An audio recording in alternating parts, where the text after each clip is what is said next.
Hi guys, today we're going to look at defining energy. What does it mean and what are the different types?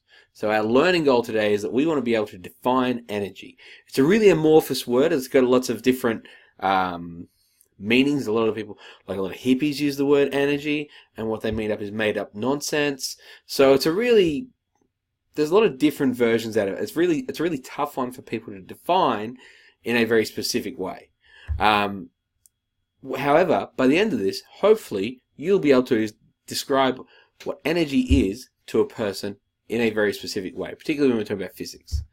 So what is it? Basically, energy is the ability for something to be able to do work. So whether it's matter or radiation, it's the property of that matter or radiation that allows it to do work. So what is work? Work doesn't mean cleaning your room. Work actually means applying a force to something. So like a push, a pull, change in the shape of it. So you've caused it to change shape, or a change in direction. That's what we're talking about. So what are the types? Well, first we've got energy, and we can break it down in a bit of a branching sort of flow chart. So we've got potential energy, right? And this means stored energy. And the other type of energy is kinetic energy, which means moving or energy that is being used at that particular time. So these can then be broken down into other smaller subsets. For example, potential, there's chemical energy, like we have food. Food is stored energy for us, batteries, and so forth. Nuclear energy, so stored energy inside the nucleus of an atom. Elastic energy, so when we stretch something out and it's going to snap back, that's elastic energy.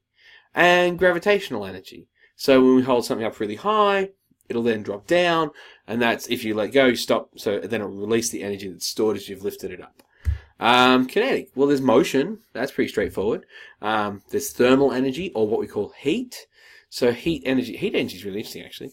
Heat energy up here, for example, is when something's getting hotter, what's actually happening is the particles are starting to move further and further apart. That's why things expand when they get hotter.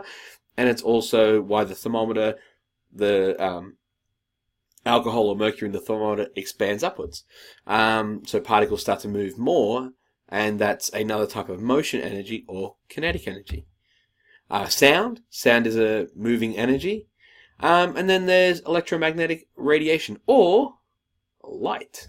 And you see here, there's the rainbow from a prism. That's pretty sweet. So that's where we're at. I hope that made a lot of sense. If it didn't make any sense, or if there are parts where you need clarification, ask them in the comments below, and we'll get back to you as soon as we can. Thanks for watching. Bye now.